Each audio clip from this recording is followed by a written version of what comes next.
Assalamualaikum. Selamat datang ke channel MH AJ. Right. Kali ini kita ada buat sedikit review pendek berkenaan fuel pressure regulator ataupun fuel regulator lah. Benda ni digunakan untuk menstabilkan dan mengekalkan tekanan petrol di dalam enjin. Sebenarnya setiap kenderaan sudah pun dibekalkan dengan fuel regulator yang asal dengan jumlah tekanan minyak yang telah ditetapkan pengeluar. Biasanya regulator ni terletak di hujung fuel rail, kebanyakan model Proton lah, ataupun di dalam tangki petrol seperti Pro 2 Myvi, Viva, Kelisa dan lain-lain lah. Jadi apa tujuan pasang benda ni? Untuk mengubah tekanan minyak petrol yang mana fuel regulator kilang tidak boleh dilaraskan. Itulah tujuan kita pasang benda ni lah. Bila kita pasang fuel regulator ni, dia ada meter kan. First, engine tu nampak berseri lah. Bila nampak ada meter, cantik lah. Memang cun, nampak macam sport. Okay.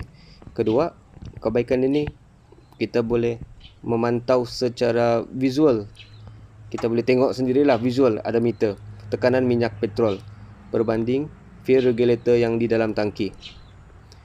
Dalam tangki kita tidak tahu pun berapa kita punya bacaan tekanan minyak sebenar sebab tiada meter.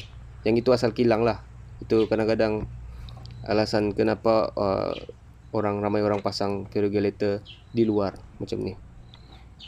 Ramai yang minat pasang tapi kurang tahu pasal fungsi-fungsi yang sebenar. Kebaikan dia yang lain, kita boleh tahu pressure tekanan kita tu, tekanan minyak sama ada normal atau tidak. Jadi kita boleh pantau lah kemungkinan fuel pump rosak ataupun terlebih pressure kita boleh kesan. Sebab apa-apa perubahan tekanan minyak tu dia memang ada kesan kepada prestasi enjin lah. Ini fuel rail yang saya maksudkan.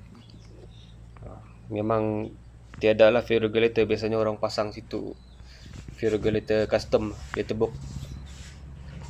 Tapi apa yang saya buat, tengok, saya ada buat T di sebelum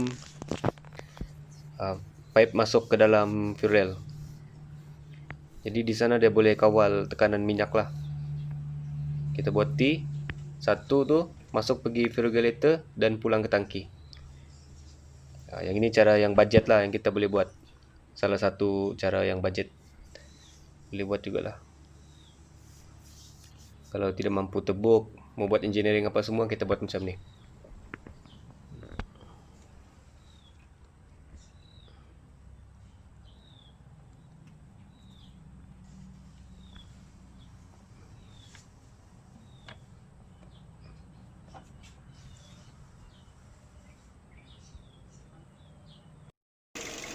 Ya, tengok macam ni.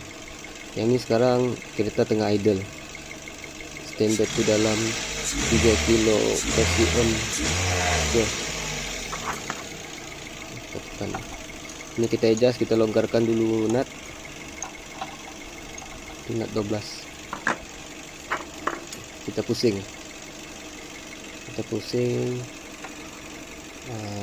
spana nomor 10.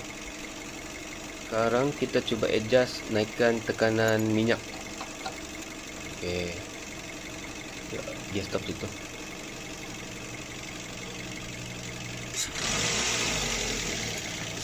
Ya, artinya fuel regulator ni berfungsi dengan baiklah. Sekarang kita turunkan pula tekanan minyak. Turunkan lagi. Dia tengah berfungsi lah. Menurunkan tekanan minyak. Kita set balik. Set. Kita ikat balik. Jadi lebihan minyak tu dia akan pulang semula ke tangki melalui pipe fuel return. Yang tu kita kena buat. Sama macam Viva, Myvi, dia tiada tu barang. Kelisa pun tiada tu barang. Jadi kita kena modified lah. Kita kena tambah fuel line, fuel pipe untuk return ke tangki.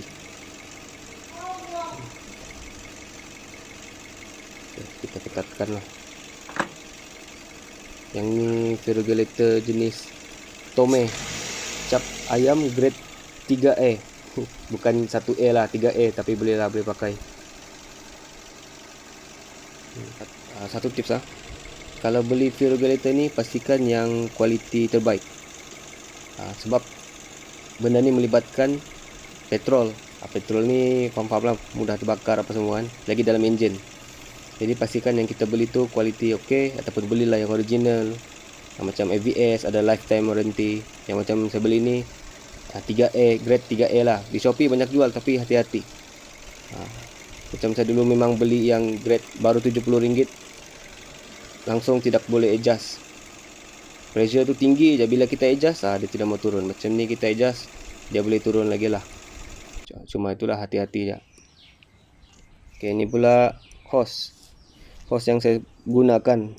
Ada dua jenis lah boleh pakai. Satu yang steel braided, dia tahan pressure tinggi. Yang satu pula jenis hose biasalah, yang memang hose minyak, orang biasa pakai juga, pun boleh pakai jugalah, tidak masalah juga, dia tahan dia punya tekanan. Tapi kalau pakai yang jenis yang steel braided ni, nampak lawa lah enjin bay, cantik lah tengok, nampak besi-besi kan gitu. Steel braided ni harga ada keras sikit lah, tapi itu semua terpulang sama kita lah, pakai yang mana satu, yang penting function dia okey.